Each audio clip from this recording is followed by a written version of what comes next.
इसको कई नामों से बुलाते हैं। कोई इंडिया कहता है, कोई हिंदुस्तान कहता है, कोई सरजमी कहता है, कोई वतन कहता है, कोई भारत माता कहता है। लेकिन एक आदर, एक सम्मान, एक इज्जत अपने अंदर से ये निकलती है कि ये हमारा देश है और माँ की तरह हम इसको मानते हैं। तो जो लोग अपने माँ के नाम की इज्जत ना कर सकें, उनके सवालों का जवाब मैं दे नहीं सकती हूँ। मोदी जी हमारी खिलाफत करते करते इंडिया के नाम को बदनाम करने लगे। वो इंडिया को इंडियन मुजाहिदीन और गुलामी की प्रतीक ईस्ट इंडिया कंपनी के साथ खड़ा करने लगे। मोदी जी का तो यहाँ पे खाता नहीं खुलेगा। अब उनको 3 दिन यहाँ पर किसी तरह से बिताने हैं। आज सवेरे आपने देखा वो फैंसी ड्रेस कर आए। जिस बेंगलोर में मोदी जी पायलट की वेशभूषा में घूमकर फैंसी ड्रेस कर रहे थे और तेजस से उड़ रहे थे, उस बेंगलोर में 5 हमारे ऑफिसर्स की शहादत हुई है और एक ऑफिसर की शव यात्रा निकल रही थी। वहां नहीं जा सकते थे मोदी जी। उनका यहाँ खाता नहीं खुलना है। एक दिन आएंगे यहाँ फर्जी रोड शो करके जाएंगे किराए की भीड़ का। एक दिन सुनते हैं तिरुपति का दर्शन करने जाएंगे। अच्छा है, भगवान उनको समृद्धि दे। लेकिन जिस अभिमान में वो चल रहे हैं, जनता उसका इलाज तेलंगाना ही नहीं, तेलंगाना के बाहर भी करेगी। कांग्रेस को वोट दिए तो भ्रष्टाचार को बढ़ावा दिए। मैं मध्य प्रदेश से आई हूँ, अभी चुनाव था वहां पर मैं ऑब्जर्वर थी। मध्य प्रदेश में मोदी जी के बड़े प्रिय मंत्री हैं। अमित शाह के घर के जस्ट सामने वाली कोठी है उनकी, 3 कृष्ण मेनन मार्ग पे।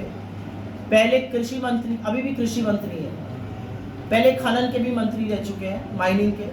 नरेंद्र सिंह तोमर के लड़के का वीडियो एविडेंस है जिसमें उसने 10,000 करोड़ रुपए की रिश्वत और घोटाले लिए हैं, गबन किया है और गांजे की खेती करने के लिए कनाडा में जमीन ढूंढ रहा है। एक व्यक्ति है जिसने रिकॉर्ड पर आकर कहा ये मेरा नंबर है, ये मेरा एड्रेस है, जो एजेंसी चाहे मुझे बुलाए, पूछताछ करे, मैं सारे प्रूफ दूंगा, पैसे का हवाला कैसे किया गया। मोदी जी भ्रष्टाचार की बात करेंगे। अडानी जी का नाम तो आप सबने सुना होगा।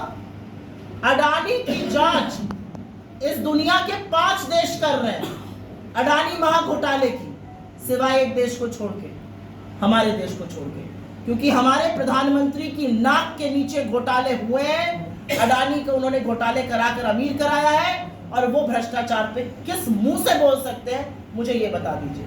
हर बार जहां चुनाव में दिक्कत में होते हैं, जहां चुनाव हारने वाले होते हैं, वहां पर अपनी ईडी, सीबीआई और इनकम टैक्स भेजते हैं। यही उनका उसूल है। आज भी तमाम ऐसे लोग हैं जिनके यहाँ कांग्रेस के कैंडिडेट, जिनके यहाँ ईडी पहुंची है। बीजेपी की मैनिफेस्टो कमेटी या बीआरएस की मैनिफेस्टो कमेटी के जो चेयरमैन थे, उन्होंने छोड़ के हमारे दल ज्वाइन किया। उनकी ईडी घूम रही है, हमारे कैंडिडेट्स क्या घूम रही है। नरेंद्र सिंह तोमर के यहाँ, बालकनाथ के यहाँ, अडानी के यहाँ, शुभेंदु अधिकारी के यहाँ, हेमंत बिस्व शर्मा के यहाँ, येदियुरप्पा के यहाँ ईडी कब जाएगी? क्या ईडी उनके घर जाते जाते पता भूल के कहीं और चली जाती है? मैं ये पूछना चाहती हूँ। तो भ्रष्टाचार की बात नरेंद्र मोदी ना करें तो उनके लिए अच्छा रहेगा। कोई और सवाल? की फॉर्मेशन हुई जब कांग्रेस पार्टी ने और सोनिया गांधी जी ने तेलंगाना बनाया, तो सबसे पहले उनका धन्यवाद अपने परिवार के साथ जाकर करने वालों में से केसीआर और अभिमान से उनके भरे लड़के जो अब केटीआर हैं वो थे। असलियत यह है कि तेलंगाना हमने ये सोच के बनाया था कि यहां पर लोगों की समृद्धि होगी, भला होगा। मैं तो केसीआर से पूछना चाहती हूँ, आपकी संपत्ति यहां से यहां चली गई और तेलंगाना का आदमी यहीं रह गया। आप किस मुंह से वोट मांगने जा रहे हैं? आपने अपने लड़के, लड़की, दामाद, नाती, पोता, भतीजा, भांजा किसको नहीं सरकार में घुमाया? सब बड़े पोर्टफोलियो, रेवेन्यू, आईटी, फाइनेंस, जो भी बड़ा पोर्टफोलियो है, माइनिंग, सब इनके परिवार के पास रहेगा। ये किस मुंह से मांग रहे हैं वोट? घूमकर मैं ये जानना चाहती हूँ। आप किस मुंह से बोलते हैं मैं बीजेपी की खिलाफत करता हूँ? जब हमारे अल्पसंख्यक भाइयों के खिलाफ बीजेपी गलत करती है तो आप तो उनका समर्थन करते हैं।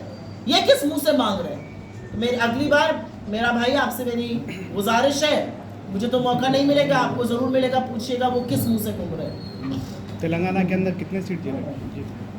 तेलंगाना में हम प्रचंड बहुमत जो वेव मैं तेलंगाना में देख रही हूं, ऐसे वेव के कम चुनाव होते हैं। जबरदस्त वेव चल रही है कांग्रेस की तेलंगाना में, चुनाव जबरदस्त उठा हुआ है, लोग बेचैन है बदलाव के लिए और लोगों को भरोसा है कि हम जो कह रहे हैं वो करके दिखाएंगे।